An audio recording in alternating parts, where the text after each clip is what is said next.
Hello, Professor.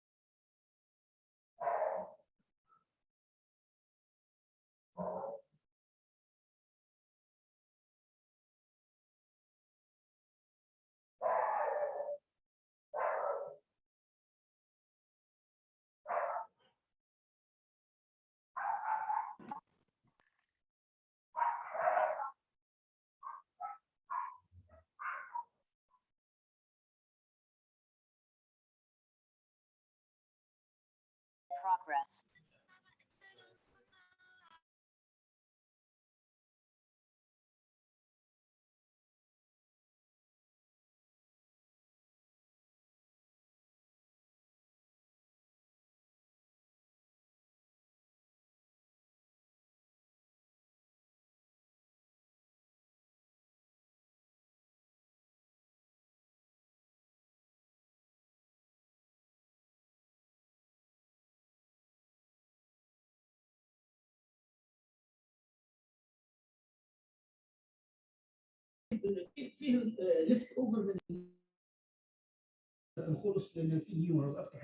Hi, Professor. How are you?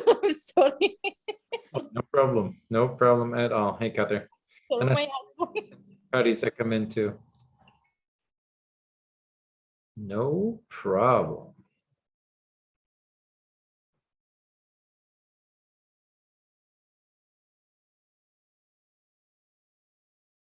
I'm muting myself because there were some very loud barking dogs, but I think they're a little better now, but we'll see.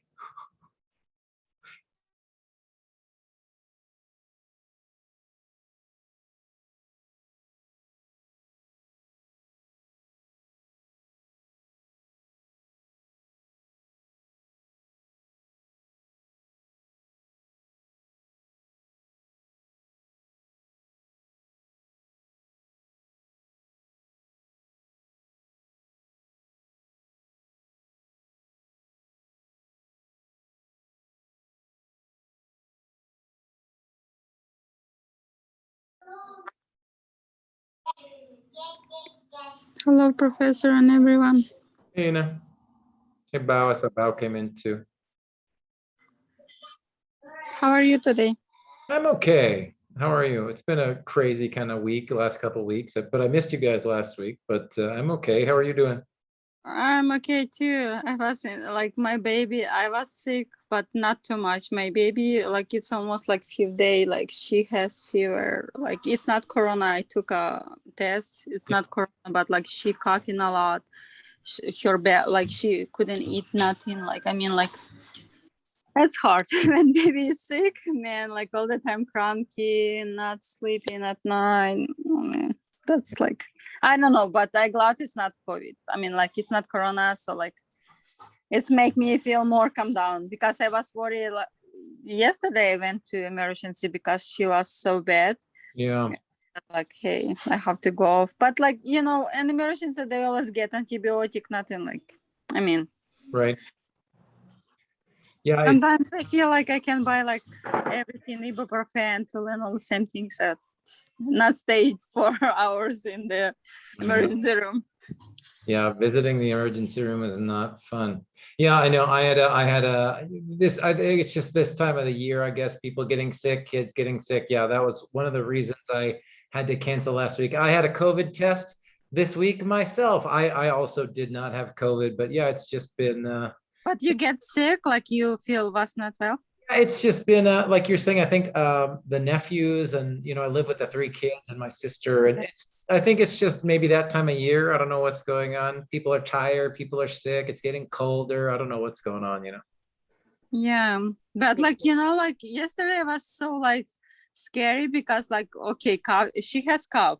It's like almost very high temperature, almost like 4 and yesterday was 4 days.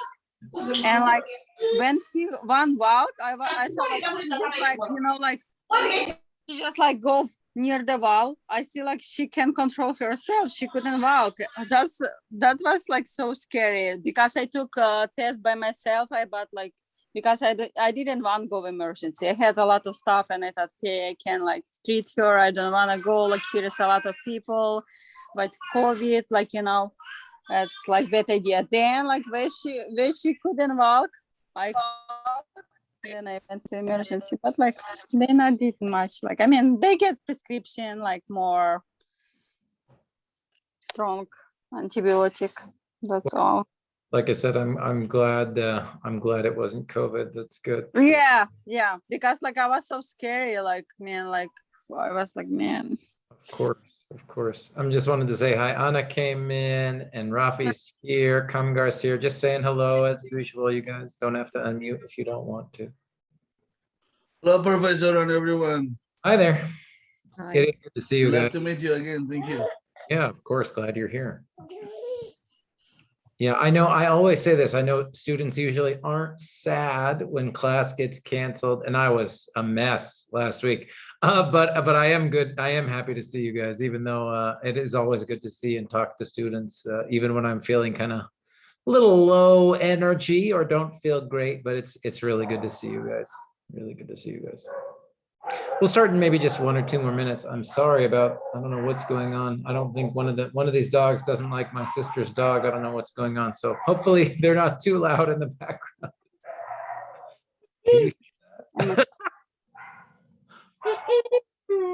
What is going on? We'll start in just a minute or two here.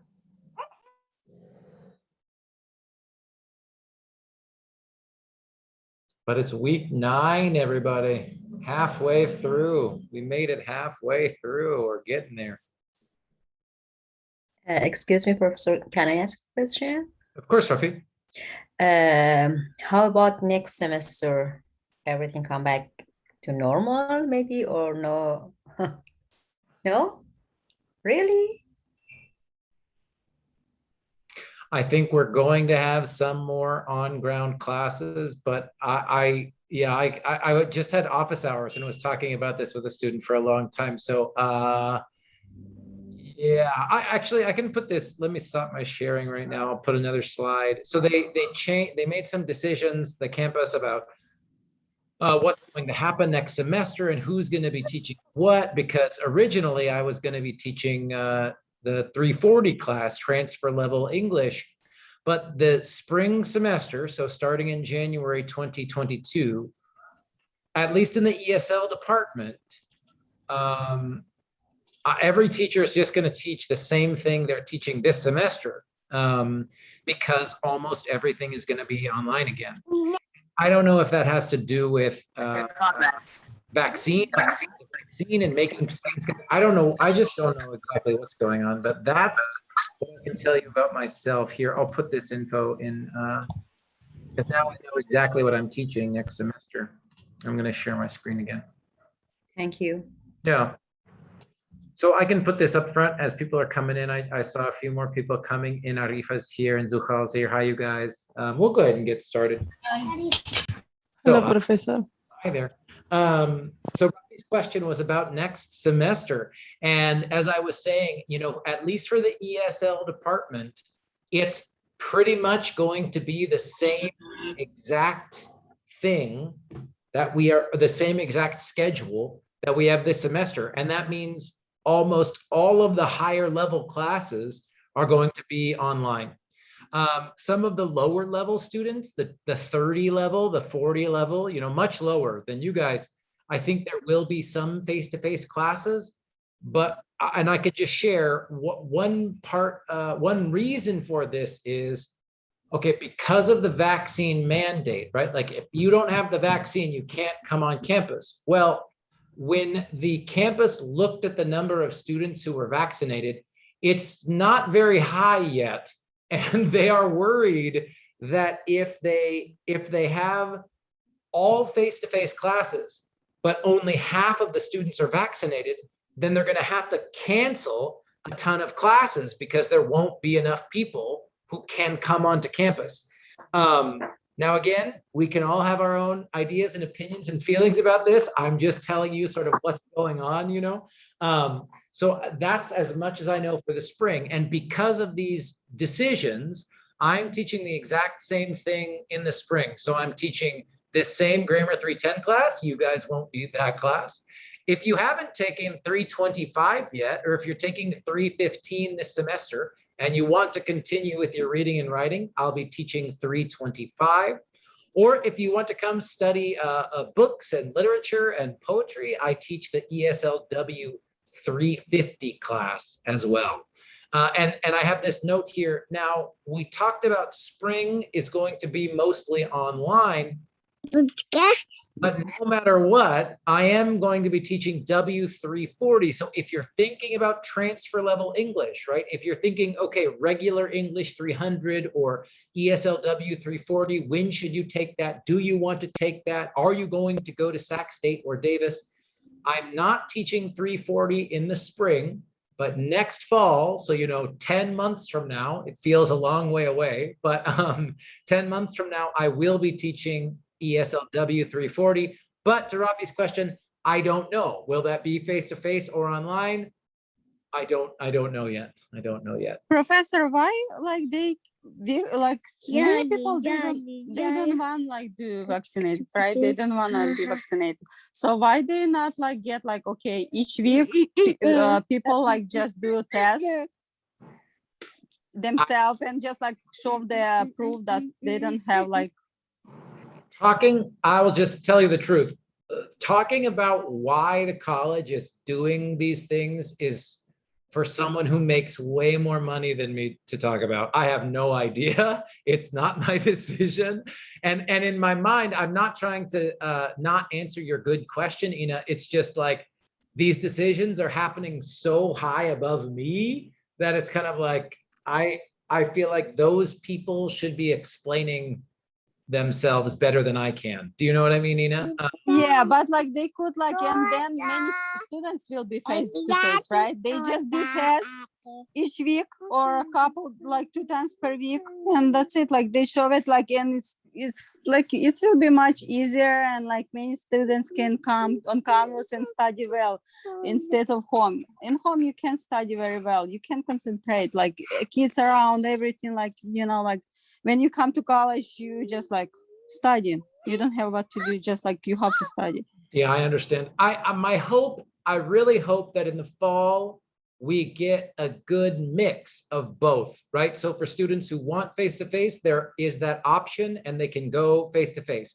And for students who like online, that they can do online. I think what doesn't work right now is only online is the only option. I think that's the challenge. And that's my disappointment. I'm thinking about Rafi's question. I'm disappointed that that is the case for spring, because again, students won't have choices. I hope that in the fall, it's like I said, a lot of on ground, a lot of face-to-face for students who want face-to-face, and a lot of online options for students who want online. That's my hope. That's what I hope will happen.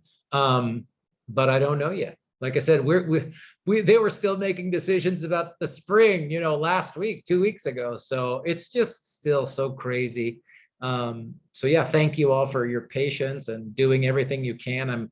I'm so grateful that you're here in this class with me. And like I said, all I can do is tell you what I know and tell you the truth. And I will always do that. But at least if you're thinking about what you should do, where you should go next semester, of course, if you want even more specific questions about yourself, send me a text, send me an email. We can meet one-on-one. I would be happy to talk to you about recommendations or anything like that. I am not a counselor, but I know that it can be very hard to make an appointment with a counselor. So anything I can do to help, I will. And like I said, I'll always tell you the truth. Even if I don't have a lot of power on the campus, I can at least tell you what I know. So yeah, Bibi. Yes, my question is, what will be our next semester ESL grammar if I pass this ESL class? There's one more G3. There's one more level. Excuse me. There's one more level of grammar, and it's I could put this I won't teach it, unfortunately. Mhm. But in spring 2022, it will be ESLG320, and that is with Professor Chris Fertel. So if you pass this class, you can go to ESL. Better wait for you. I would love, again, in a, Better skip one semester. well, in a perfect world, I would love to teach 310 in the fall and 320 in the spring. I hope someday that will, but again, because everybody is teaching the same class next semester, Professor Fertel is teaching G320 this semester. That means she is teaching it next semester. So if you pass this class and you want to keep going with grammar, you will sign up for ESLG320 with Professor Fertel. She's a very, very intelligent woman, a good professor. You know, she really knows her stuff. So definitely, if you like studying grammar and you want to keep going, take that class. Great. Thank you, Bibi, for asking. Very important. Any other questions?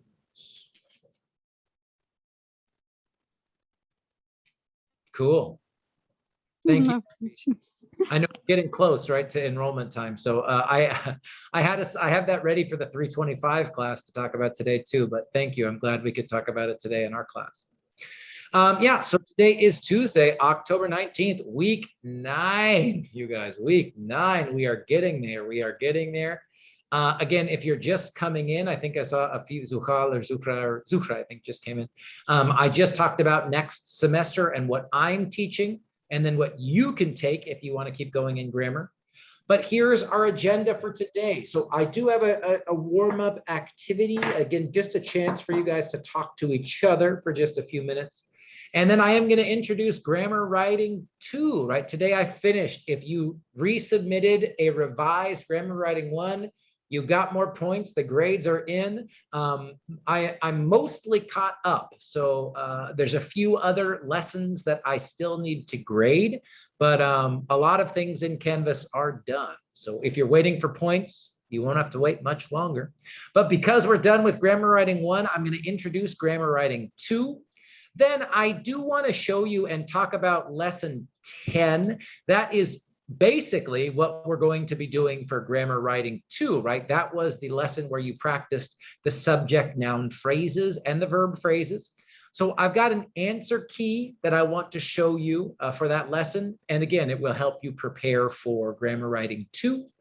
And then we'll see how much time we have. If we have any time left over, I was thinking maybe we can just do a question and answer. We can do a little workshop and practice with the type of things that I'm going to ask you to do for Grammar Writing 2. So that is the plan for today. And I'm looking at the clock and I'm thinking maybe I'll skip the warm-up. So here was the warm-up that I wanted to do, but just for time, because I want to make sure that I introduce Grammar Writing 2 and allow you time to ask questions. So let's just do this. Instead of small groups, let's just do a sort of general big group discussion here. Oh, I wanted it bigger. I would love, especially since I missed seeing you all last week, so it's been 2 weeks. Sometimes that can feel like, ooh, I have to remember what's going on in a class. So I just wondered, does anyone have any questions about this class that I can answer right now? If it's about your grade, come to office hours. But if it's about this class in general or anything, any big picture questions before I introduce Grammar Writing 2 and show you what I want you to do next.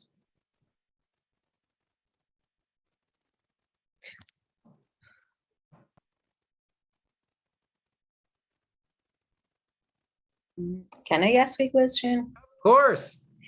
I would like to know the answer that you asked in your note. You wrote something about yourself and about you asked about the role of the word. Honestly, I didn't remember exactly, but I don't know it is the right time for asking this question or no, because for Hmm, Is it for the discussion activity, Rafi, or which is it in Canvas? yeah. Could you scroll down, please? Mm-hmm.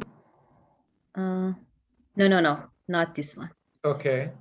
Because you end your writing with a question. Hmm.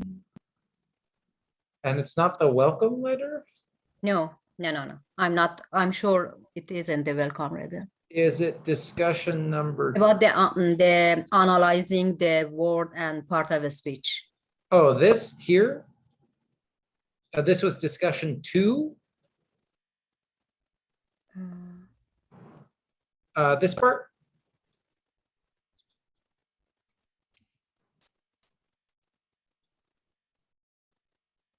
Yes, thank you. Yeah.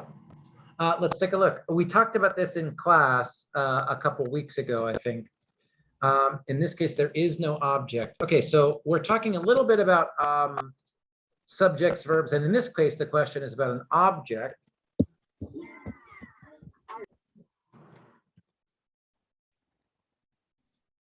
And we were talking about this in the context of, let me fix this here. So let's do this pretty quick review here. Where's my verb? Went. Went. Good. And where's my subject noun phrase? My daughter.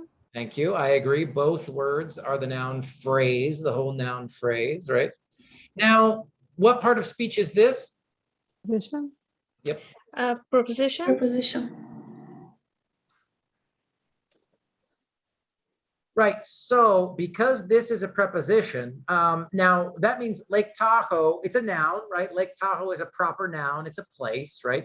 And in this case, it is. So maybe I didn't explain this in the writing. This is an object, right? But is this Lake Tahoe? Is this an object noun phrase to the verb, connected back to the verb, or is it connected back to this preposition? Connected To the verb. preposition. I heard both answers. So Lake Tahoe is an object noun phrase to the preposition to. Because this is the object of a prep, it cannot be the object of the entire sentence. Now, I know this is a little bit of a kind of advanced idea, or I mean, like, it's kind of I don't have to say advanced. It's a little bit complicated, right? Because I'm saying, well, it is an object, but because it's the object of the preposition and not of the verb phrase, then there actually is no direct object in this sentence. And that's different than my daughter bought the toy. Now, in this case, bought is the verb. My daughter is still Subject.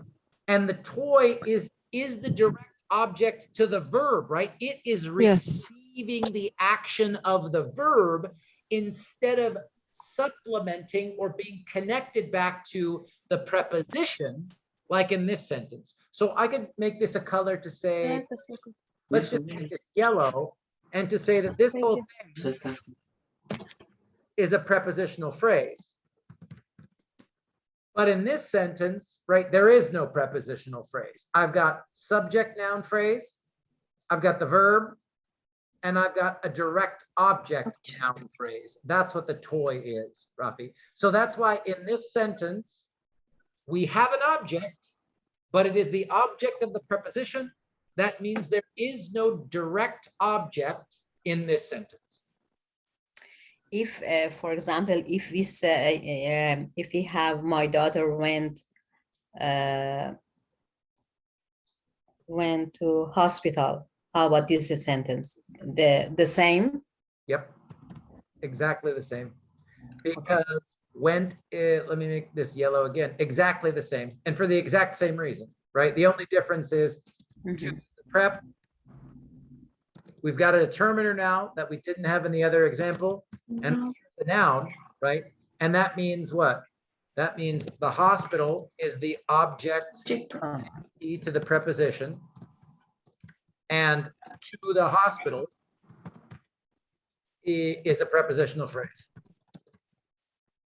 right? So again, same exact, a great question, Rafi, and this my same exact answer. There is an object in this sentence, but it's the object of the preposition, and it's not a direct object that connects back to the verb, the action of this whole sentence. And I think the reason depends on the kind of verb. Am I right? There is a big, yeah, in other grammar classes, and I've talked about this very quickly once or twice, but in other textbooks, you might see this.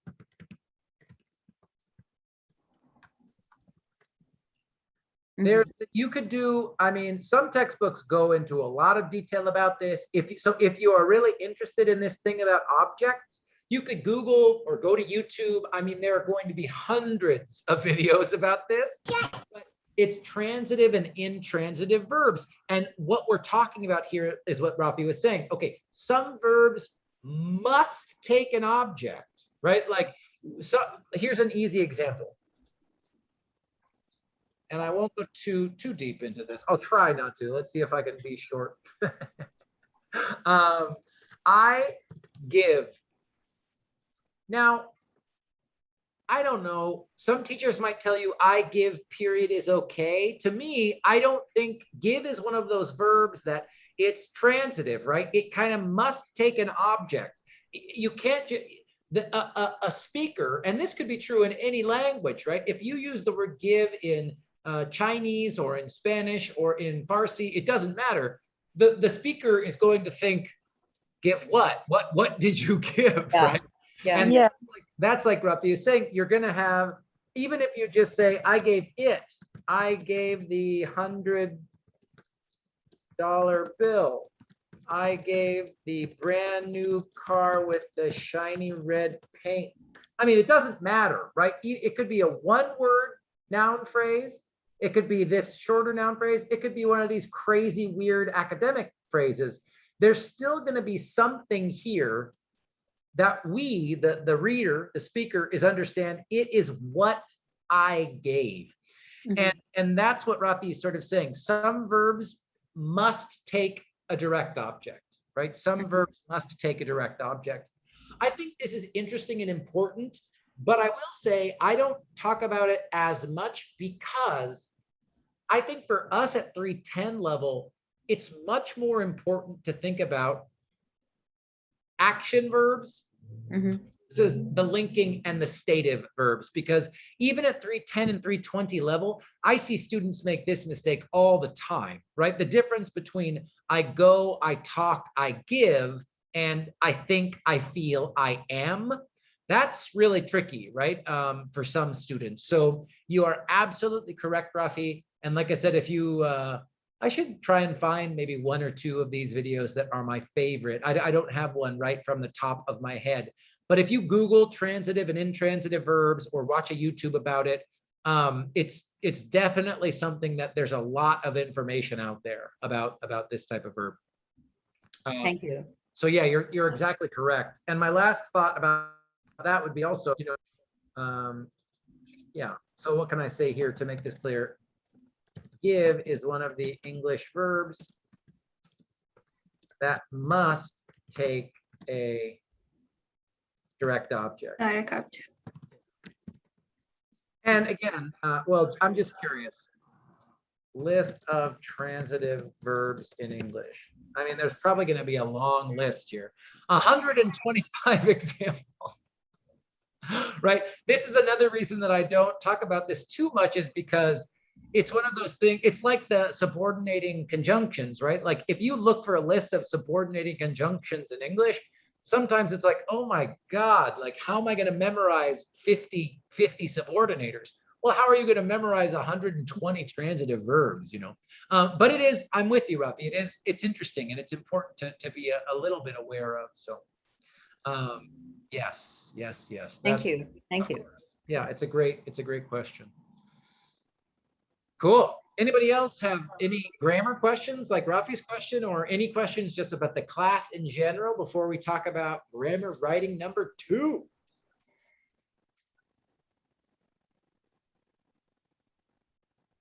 Well, it's good to be talking about grammar again. That was fun. Thank you, Rafi.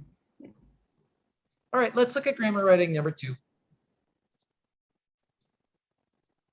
Especially for people, I'm a pretty nice and calm and generous man. So if you have not revised your grammar writing 1 and you still want to, I will look at it. I really hope that if you have a score in the 70s or even the 80s and you want a higher score, excuse me, please revise, resubmit. I would be happy to help you fix your mistakes and get a higher grade, because the students who revised and resubmit, lots of A's, you guys, lots of A's. Let me show you grammar writing number 2.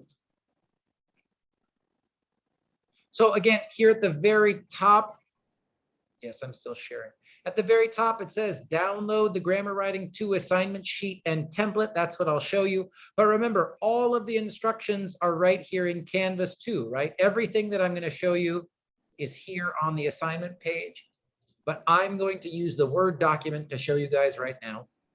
So here is what I want you to do. Grammar writing 2. It is all about clauses, subject noun phrases, verb phrases, and verb forms. So here are the instructions.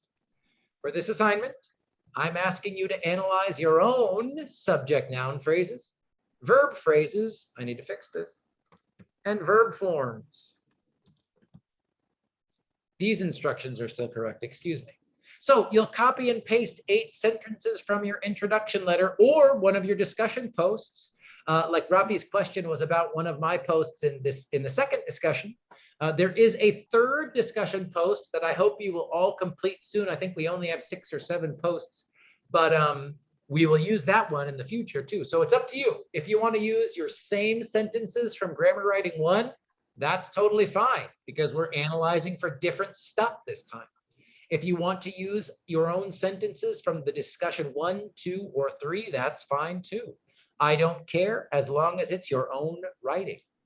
For each sentence, I want you to identify the number of clauses in that sentence.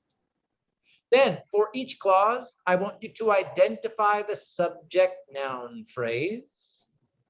Then for each clause, identify the verb phrase. And for each clause, identify all of the verb forms as either a verb, an auxiliary, an infinitive, a present participle, or a past participle. And I see people raising their hands. Stick with me, hold with me until I finish, and then I'm ready to take questions. So hold on. Then I want you to write a short reflection, same thing like last time, 300 words about what you learned from the analysis. All of these instructions are the same, you guys. Again, I want you to do this for 8 sentences of your own writing that you have already done for this class. After you analyze your 8 sentences, you can write a short reflection, thinking about these same questions. What did you notice? Do you use the same sentence type? Do you use lots of prepositions, too many adjectives? Whatever you want to talk about in this reflection is fine with me, okay? And I've got an example here, just like for the first grammar writing assignment that we're going to look at together. This is due in 1 week. There is nothing new in Canvas. This is it. So you've got 1 week from today. It's due at 11:59 next week. So be after class. So again, if you have questions, you can ask me during class next week. But again, it is due midnight on Tuesday, October 26th.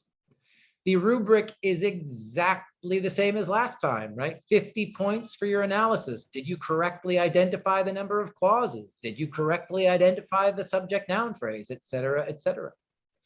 20 points for editing, right? Are your sentences correct? Do you have correct grammar, capitalization, all that stuff? 20 points for your reflection. It shows originality, careful thought, and obvious effort. And 10 points if you go if you hit 300 words, you get 10 points. If you're under, you don't get 10 points. So just a reason to write 300 words. And I'm almost ready for questions. So if I see people's little yellow hands, I'm coming soon. So hold on 1 second. So for this example, for grammar writing 2, I used the exact same sentences that I showed you guys for grammar writing 1, but I'm analyzing them for different things. So again, you can copy and paste your sentences. You can copy and paste it from your introduction letter, from one of the discussions, whatever. This is just where you show me the words, right? Show me your sentences. Then we'll start to analyze each sentence. So sentence number 1 should look familiar from last time, right? My answer for this question will be a little bit different because it's not my first time reading Language Power and thinking about grammar in this way. And please, again, use these tables, right? Use this format. You can just go here, copy it, and paste it into your own doc, right? I'm trying to make it as easy for you as possible. So clause number 1, first of all, I'm identifying 2 clauses in this sentence, right? And I'll highlight that for us here just so that it's clear. So my answer for this question will be a little bit different. I have the subject noun phrase as my answer for this question, right? That whole group of words is the subject noun phrase. Then the whole verb phrase. And remember, I've said this 2 or 3 times.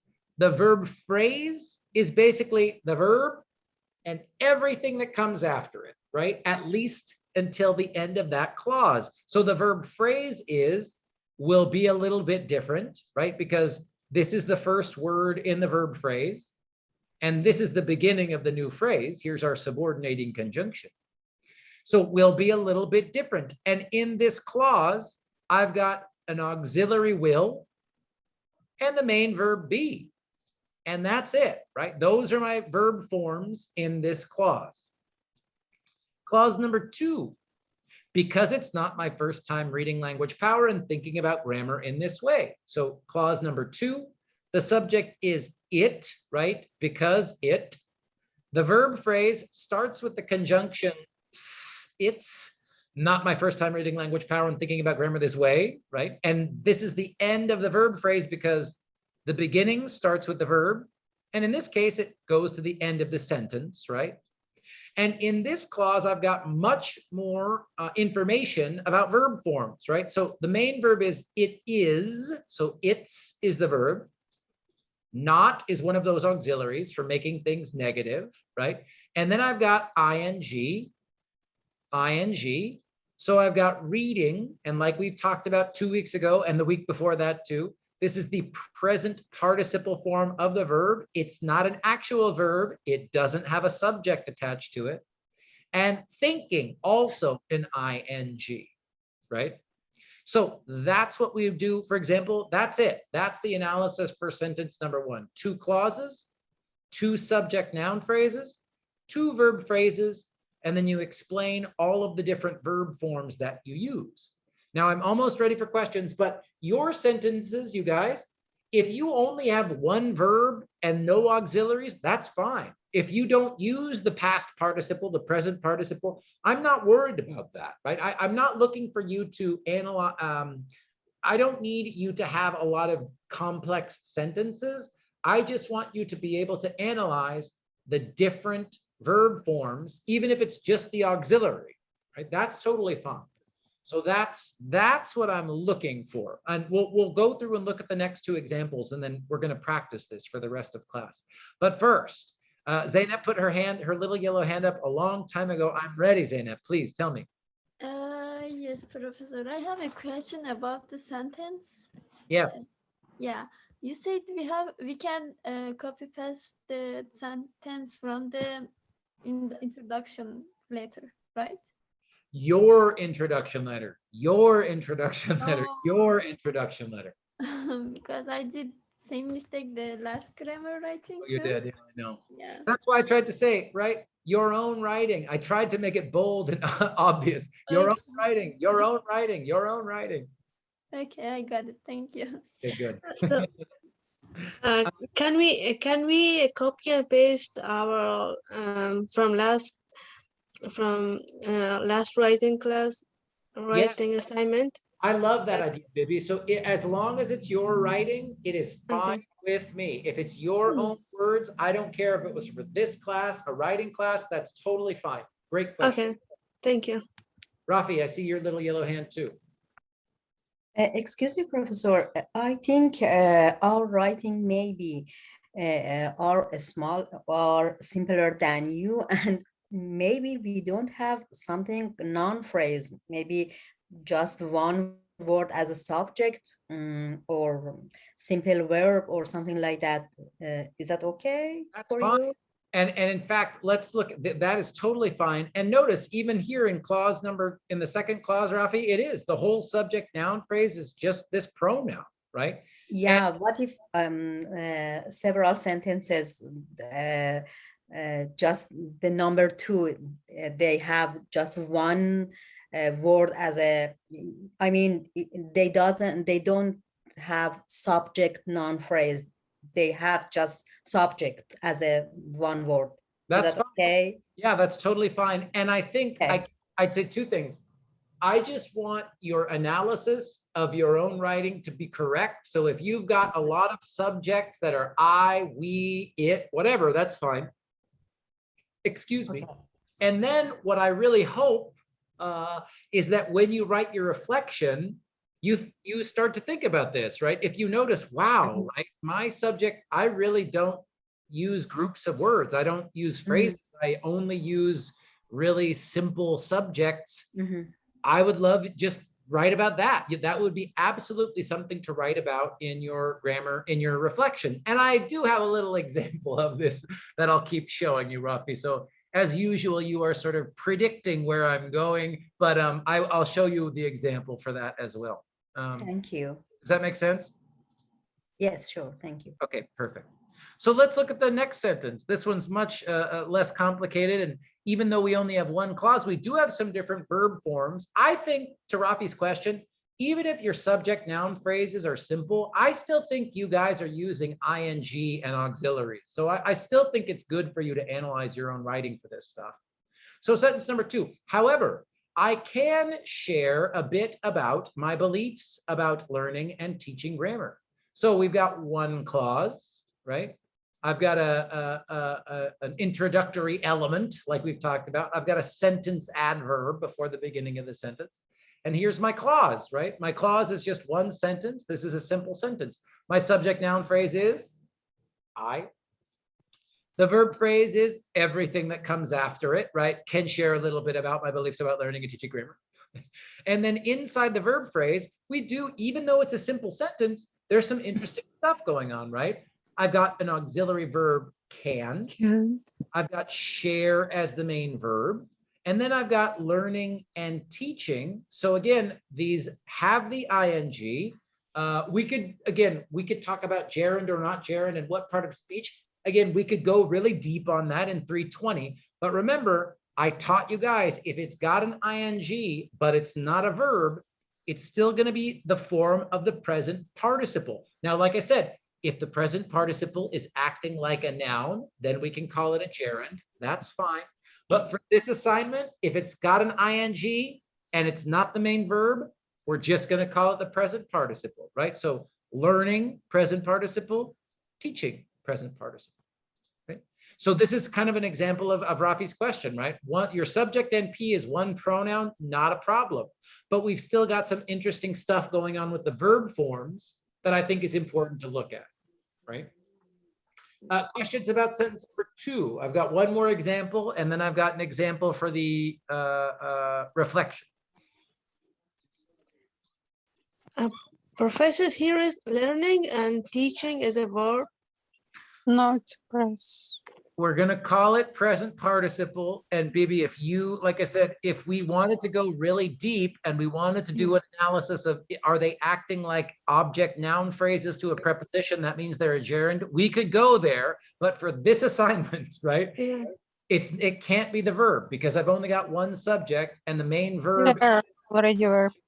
right? Yeah. So this is like we're going to practice this all night tonight. And again, go back, and I know that Bibi, you review stuff all the time, but we talked about this for 2 weeks too, about identifying, okay, it looks like a verb, but if it's not actually connected to the subject, we're going to call it the present participle. Okay. Yeah. And like I said, yeah, that's all I want to say. Bibi's great question. I think these probably are gerunds if we did a full analysis of the part of speech of this word in the sentence. But it doesn't matter because again, a gerund is just the present participle form of the verb that is acting like a noun, right? So in a way, Yeah. all gerunds are still present participles. It just means that in the structure of that sentence, in context, it's Okay. acting like a noun, right? Yes, thank you. Of course. Yeah. Always good questions from BB. Anybody else? Questions about number 2? I've got one more to look at and then we're going to practice. All right, sentence number 3. When I finished my master's degree in 2013, I believed that studying every single piece of English grammar one at a time was the best way to teach and learn grammar. This is a complex sentence to look at, complex compound, in fact, right? Because we've got 3 clauses. So clause number 1, I'll highlight for us just for this example. So when I finished my first master's degree in 2013, subject NP is I, right? That's it. Once again, like Rafi's good question, one word, that's the noun, the subject NP. Everything that comes after it in the clause. Finished my master's degree in 2013. So finished my master's degree in 2013. That whole group of words is the verb phrase. And in that verb phrase, I've just got one verb form and it's the main, Finished. right? Finished. Exactly correct. Exactly correct. And Excuse me, yes, Professor. please. Yeah. Can you make the format a little bigger? Yeah. Let me zoom in a little bit here. Okay, thank you.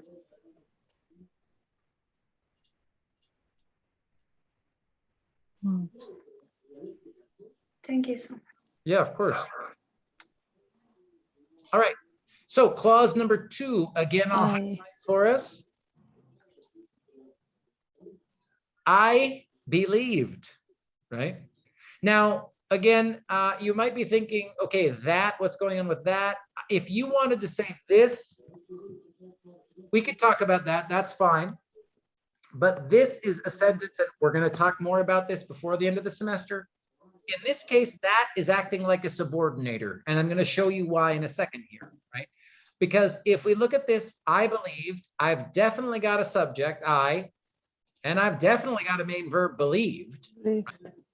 And this is one of those examples where this is, don't get too worried. You don't need to explain this for the essay or for the assignment, but this is an object noun clause, right? Exactly right. Exactly right. This is a clause that acts like an object because this is the thing that I believed, right? But even in this group of words, I've got another clause, right? So I believed that studying every single piece of English grammar at one time, and there's why we've got a clause, because I've got studying every single piece of English grammar at one time is the subject NP for clause number 3, right? Was, and then, you know, we've got basically an adjective phrase that comes after the verb here that describes and goes back to talk about the subject. So clause number 3, studying every single piece of English grammar at one time, verb phrase, was the best way to teach and learn grammar. And in that clause, was is the main verb, right? Teach, to teach is the infinitive form because we've got the to. And I think that teach and I think learn and teach are sharing this too. So I called this an infinitive.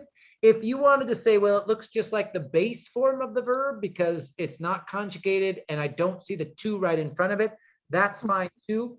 But again, I don't think this example is going to matter too much for you guys, right? Because you're not really writing sentences that are quite this complex yet. But it doesn't matter, right? It still is helpful for you guys to see this type of analysis for this type of sentence, right? So 3 clauses, and to Rafi's point, 2 of the subject NPs are just single pronouns. Then I've got one of these more, you know, college level group of words, all functioning, all acting like a subject noun phrase. And then I've got this 3rd main verb here to make my sentence with 3 clauses. I know this example is more advanced than we've talked about too much in this class, but does this make a little sense? And we're going to practice. Did I scare you with this one? Rafi? Excuse me, Professor. I have a question about number 3, clause number 3. Yeah. Can we consider I as a subject in this clause too, or no? No. No? Okay. No. Because again, a It's a clause separate. go together, and these are the subject and verb that are together in this clause. I believed. So if we are going to say that was is a verb, and it is, then we have to find another subject. It can't be this same subject. And there's two reasons why, Rafi. One is, remember the rule in English: one subject, one verb, unless maybe you get a compound subject. But if you have a compound subject, and let me show you that, it's going to have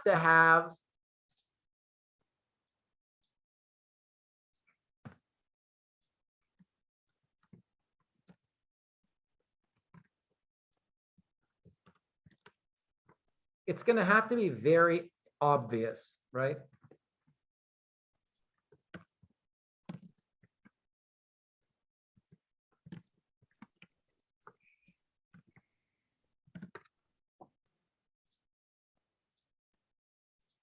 So what's the subject here? Reading and writing. Reading and writing. And that's why, again, it's helpful to think about these as subject phrases instead of just one word, because I've got the conjunction here, but because I've got two, in this case, present participles that are functioning like gerunds. Thank you, Bibi. I've got two present participle gerund functions here, and I do have a conjunction, not a coordinated conjunction, right? Just a conjunction combining two nouns. Then we could call this as a compound subject. Okay, technically there are two subjects, but really there's still only one subject noun phrase, because this group of words functions like the subject of the sentence, right? Yeah. So those are the two, those are kind of the two reasons why we can't say that I is the subject for this verb was. And I agree, this is a difficult example, and it's why I ask you to analyze your own sentences, because usually if you wrote it, you kind of know what's going on, instead of analyzing some very, complicated and extreme another sentence from a different reading or a different book or something like that. Thank you. Great question from Rafi. Other questions, and then I'll show you the example reflection here. And then we'll practice. Cool. So for example, I suspect that I will see more some people's adaptation of this. So for example, this activity was pretty difficult, but it was also very interesting. I learned a lot about the way I use subject noun phrases. Thank you, Rafi. For example, in sentence 1, I used a longer subject noun phrase, my answer for this question, and a simpler pronoun subject noun phrase, it. This type of variety makes the sentence feel interesting and dynamic for the reader. However, in sentence 3, I used a simple pronoun I was the subject noun phrase in the first two clauses of the sentence. This might give the sentence a bit of a repetitive feeling. Furthermore, I learned blah, blah, blah, blah, blah, blah, blah. And I didn't want to give you too many examples of what you might learn about your verbs, because I think that will be a little easier for you, right? If you notice that you use auxiliaries in every single verb phrase, something to think about, right? Or if you notice that you never use auxiliaries, something to think about, right? Because as you continue in college level writing, I said this 2 weeks ago, right? What we don't want is just a list of simple sentences with no variety, with no change. If it's just, I love to read English. I work very hard every night. I practice my verb tenses 2 times a week. I want to improve. Those sentences are grammatically correct, but what we're talking about at this level is sentence variety, feeling comfortable writing longer, different types of sentences, and especially in paragraphs for your classes, Okay. So I offer this short reflection example to you as a way to think about writing about your noun phrases. And I encourage you to think about your verb phrases, and I think it will be easier for you to notice, right? Oh my God, like I used can in 8 sentences. I used the auxiliary can 5 times. Something to be aware of, right? Make choices. Make choices when you're writing. Okay, any questions about what I'm asking you to do before we practice? We've got the rest of the class to practice. Questions? It's in Canvas. It's ready for you. It's all there. I've got office hours tomorrow. If you need me, if you want to talk about anything or have questions, let me know. But this is all here for you, ready to download and use as your, as I say, your example template, right? Just copy and paste these boxes, put them in your Word document, and use that same organization. You know, make your life easy, you guys. Make your life easy. Cool. Ready to practice? Yeah. Yes. Go. Okay. We did this from last week. Let's look at this example sentence. And remember, when I have the verb forms listed up here, right? So in every clause, you might have a verb, an auxiliary, an infinitive, present participle, or past participle, okay? So by studying English grammar, we are learning to recognize different types of clauses. And after we have practiced, we will feel more confident writing academic sentences. Where is my first real main verb? Are learning. Thank you. I agree. So let's say I'll put these together. And where's the subject to our learning? We. We I agree. So when you're doing this on your grammar writing 1, we'd say clause number 1. What's the subject noun phrase? Do we have just one word or a group of words? Group of four. by studying English grammar. Oh, don't get tricked. We. Is this a clause? Is this No, here's group of No. four. It's No. a group of nouns. Yes, it's one of those introductory elements. And in fact, this is a prepositional phrase. By is a preposition. Studying is a present participle acting like a gerund. This is the object noun phrase, the preposition by.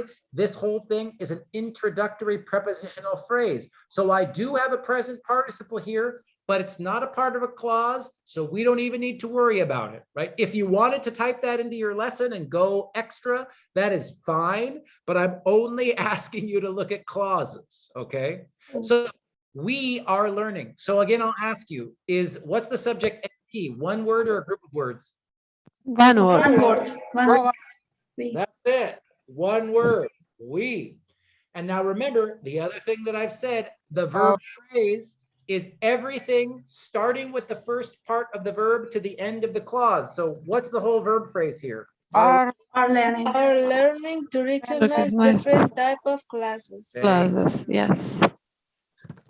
Good. That whole group of words is the verb phrase. I'll say it again for my people watching on the recording.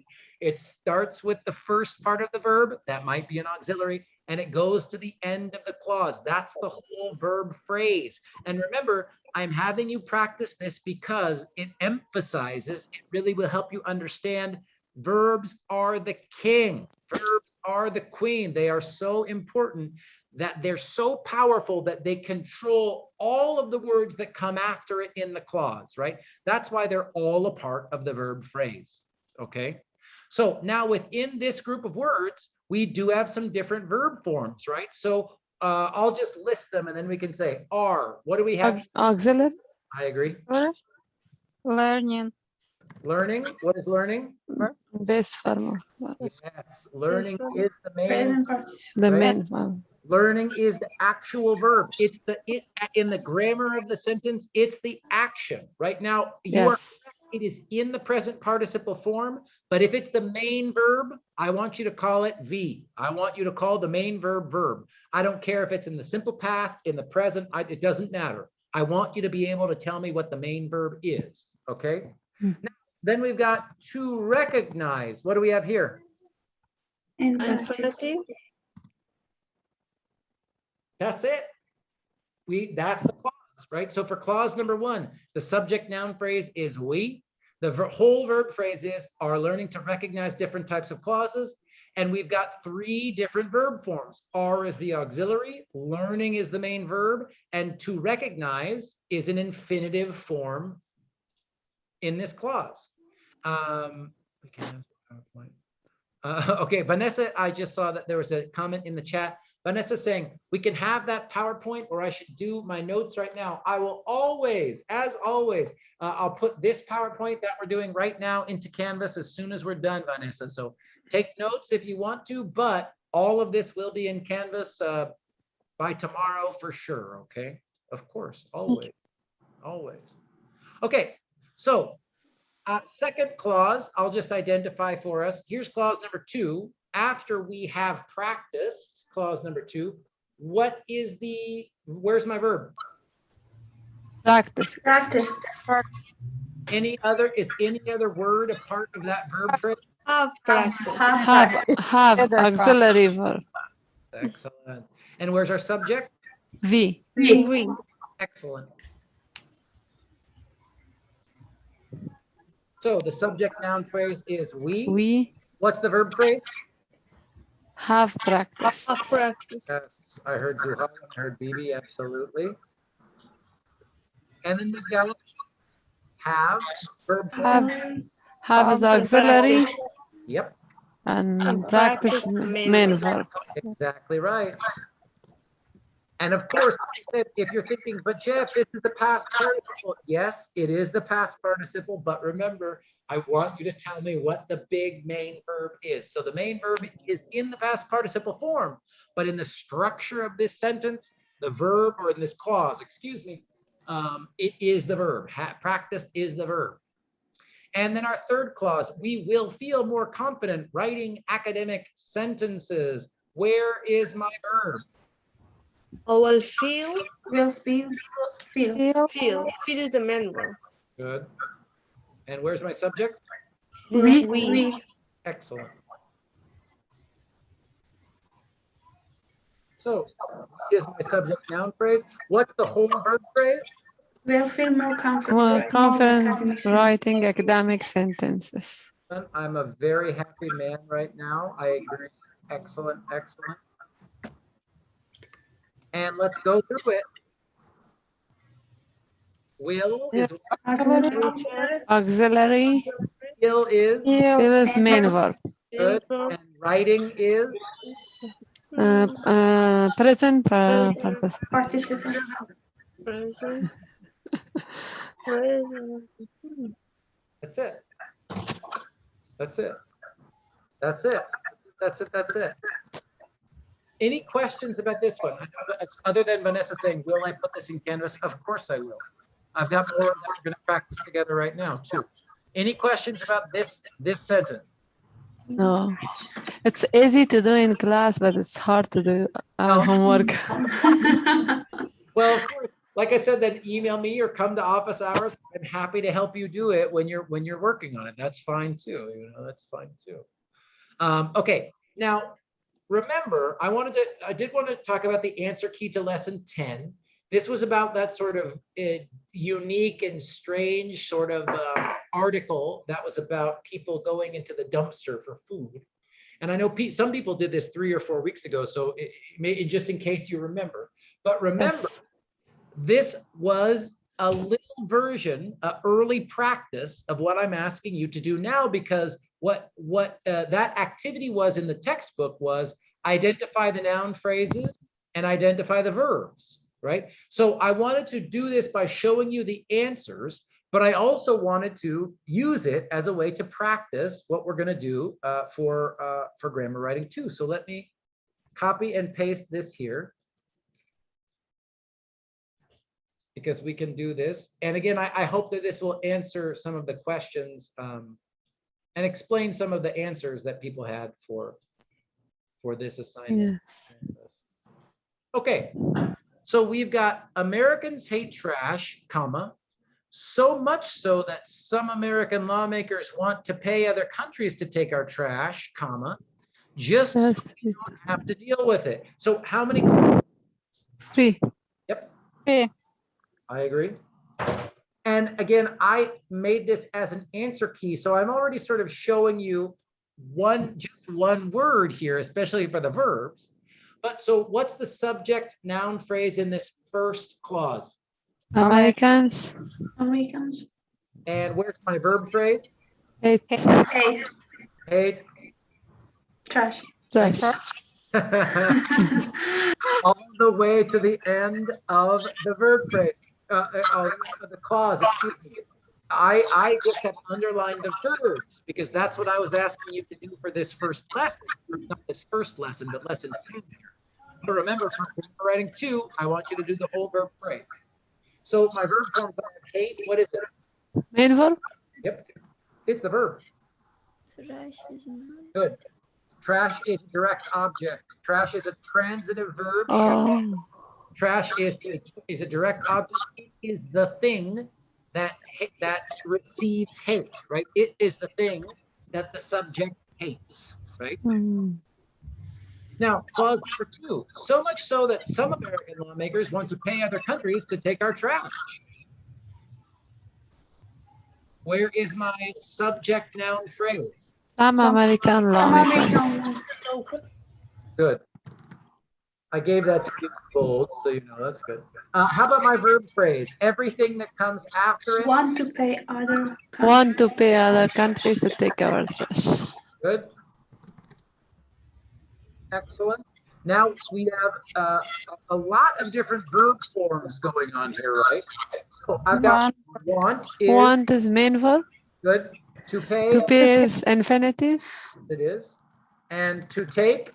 To take is infinitive. Infinitive. Yes. That's right. Let's look at the third clause. So we don't have to deal with it. Subject NP. We Verb phrase. Don't have Don't have to deal with to it. deal with it. And I've got don't. We could even say Main auxiliary. do. It's up. You don't have to do it this way. You could say don't. That whole thing is not. Or you could say do is not. And not is also not. I don't Yes. care. Contraction or not. That's fine. To deal. Oh, It's Deal a with little- it. I forgot one. I forgot one. Have. Have auxiliary. Yep. Deal. Deal is main Deal is a- infinitive. Good. Now again, I don't, so you see, even in this clause, we've got, let's just do the contraction, it makes life easier, huh? But even here, you can see, in this short little verb phrase, we still have 2 auxiliaries and an infinitive. Oh, and I forgot, excuse me. Where is our main verb? Yeah, I forgot about this, excuse me. Yes, it should be this. I messed up. Yes. Sorry. So the auxiliary is going to be have to. This is saying must, right? This is like, this goes together to create one auxiliary and the main verb Yes. deal. Deal. That's a Yes. tricky one. I'm sorry about that, you guys. Again, your sentences probably will not be this complicated, but let me make sure I get the correct answer. If you're watching the recording, this is what it should be, right? Don't is the auxiliary. Have to is a sort of phrase Auxiliary. auxiliary verb, right? Mhm. Deal is actually the verb, right? We deal. That's the action that we're looking at in this clause. Cool. Questions about this sentence? No. So how do we know, Professor? Like in here, to deal is a not infinitive. In some sentences, it's infinitive. Yeah, it's because it's this is why phrasal Have to. That's it. You kind of have, that's why I ask you, it's a great question, baby. One answer is practice, right? Just looking at different examples, your own writing, these examples that I'm showing you, examples from the textbook, examples that we work on together. So that's kind of the boring, slow answer is just practice. But the other one that I can say is, this is why I ask you to write down the entire verb phrase, because when you're trying to understand what's going on in your clause, you need to think about them as a group of words, not just a little island, right? We did that for parts of speech. I asked you to think about words like a little island, and that's where we start. But now, think about sentences, you need to see how the things connect together. So have to, we know, is a really common auxiliary, kind of like a modal, like I said, have to and must, because if I say I must go to school, I have to go to school, the meaning is exactly the same, right? And really, it's not to go as an infinitive. To, that little word to, connects back to have to create the auxiliary that gives us the feeling of must. So if you're looking at, if you see something that says have to, baby, just assume that the to is going to go back to the have to create that auxiliary that gives us the feeling must, right? Okay, Professor, thank you. Yeah. And then, Excuse me, Professor. yeah, please. How about if we say have is a verb, I mean main verb, because it comes after don't, and normally we use don't or doesn't for main verb, and deal is a infinitive. Yeah. Just I'm asking.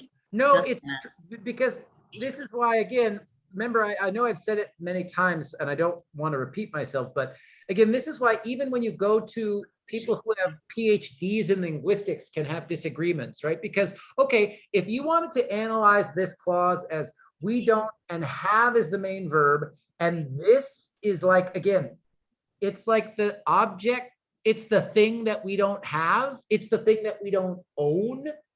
I kind of understand that analysis, but I don't think that we're using have here like I have my phone in my hand or I have a water bottle, right? We're not talking about have like owning something. So I think for that reason, it probably makes more sense to analyze this sentence as have to goes together as the auxiliary. Maybe I'll like italicize this to show they go together. And that have to modifies the actual verb deal, which is what auxiliaries do. But again, I don't think that analysis is crazy. You know what I mean, Rafi? And again, if a student explained to me, you know, Jeff, I think have is the main verb, and that to deal with it is the object noun phrase, and that's being modified by the transitive verb have. Okay, I don't know if I disagree, but at least I can understand why a student would make that analysis. Do you know what I'm saying? But I think you're right. I think so. And you explain, I feel it's right. It's better. I think so. But if you, like I said, and if you really love this stuff, and you guys know, I think it's really interesting. But if you really are interested, this is what linguistics is all about, right? Asking those type of really detailed questions, right? Like, what is going on in the structure of the language, right? Why is deal the main verb, not have in this clause? That's what linguistics is all about. And some people love it, and some people are like, oh my God, no. So let's look at another one, and I'll pick a short one. Let's look at number 2.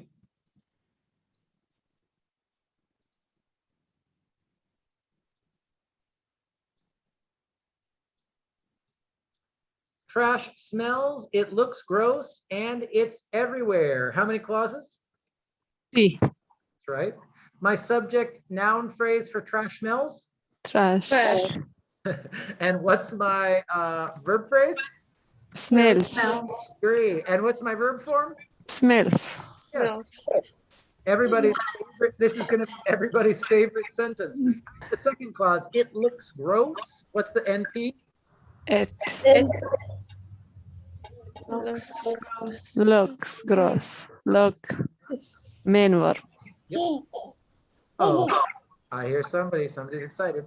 And it is my my subject.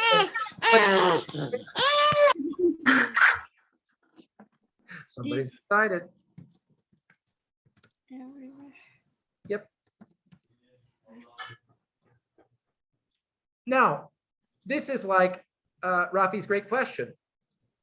If your sentence analysis looks like this, single word NP, single word VP, that is totally fine, you guys. If those are the sentences that you wrote for another assignment, and this is what your analysis looks like of your own sentences, that is fine. As long as your analysis is correct, you'll get the points, right? But again, if you've got 8 sentences that are this short, I hope that you write about that and think about that in your reflection, okay? Does that make sense? Questions? Too many questions. Can I ask? Yeah, please, Rafi, let's go. Yeah, please. Excuse me, if this sentence, for example, trash smells also looks gross. For number 2 clause, subject is gonna be it. Trash smells. Also looks gross. Also, it'd be probably, I put the, Excuse me, without it. oh, trash smells gross. Trash smells also looks gross. Yes. Then you got that. Well, I think you still need the comma. And then I think, hold on, let me do this as a separate example because Rafi's asking a good question here. I'm going to do this in the PowerPoint this time. I'll put this document in Canvas too, okay, in case you guys are wondering about that.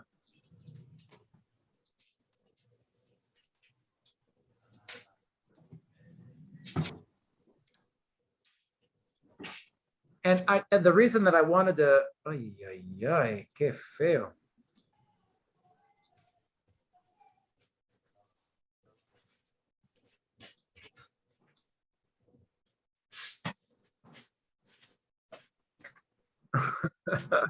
Give me 1 second, I'm almost there.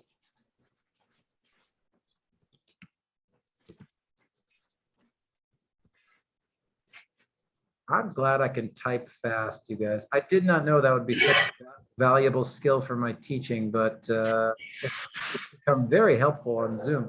Okay. Trash smells also looks gross, Yeah. and it's everywhere, right? Mhm. Yep. Then I only have 1 subject. And I'm gonna delete my row because I only have 2 clauses. We'd say smells also looks gross. Smells is the verb. Looks is, I mean, oh, this is like your great question about compound subjects, Rafi. You could say, well, this subject actually has 2 verbs attached to it, right? Or that's why, again, you want to call this base. I don't, to me, it wouldn't really matter that much about what a student called this looks. What I hope that you understand when you're done with this class is that this is still only 1 clause, because even if we're going to call it 2 verbs, that's still only 1 subject, Rafi. That's the most important thing I want students to learn from this class. Thank you, I understand. Yeah. So maybe we'll say compound verb, maybe. And again, if people disagree, that's totally fine. But as long as you guys see, this is the only subject here, right? And this one, in this example. And Ravi's question also makes sense because when we're done with grammar writing 2, then next week we get to start talking about verb tenses and commas, which is really helpful and important for you guys. So Rafi's question is really important for understanding how important conjunctions really are, right? Because the way that Rafi took this sentence from 3 clauses to 2 is to just delete 1 word, the it, and add in a conjunction, right? Add in also. So conjunctions are really powerful, not only because they can affect the number of clauses, but then also, of course, because, like we'll talk about, they affect punctuation. They can affect punctuation in a big way. So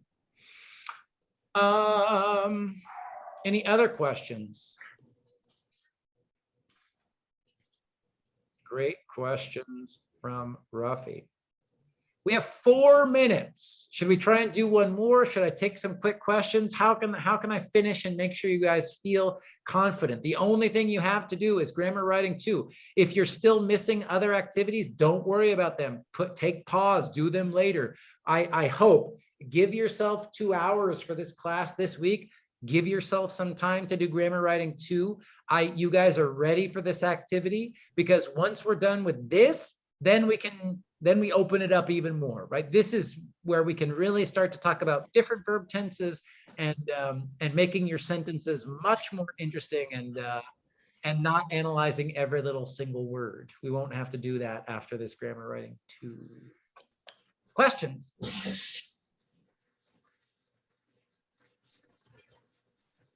Excuse me, Professor.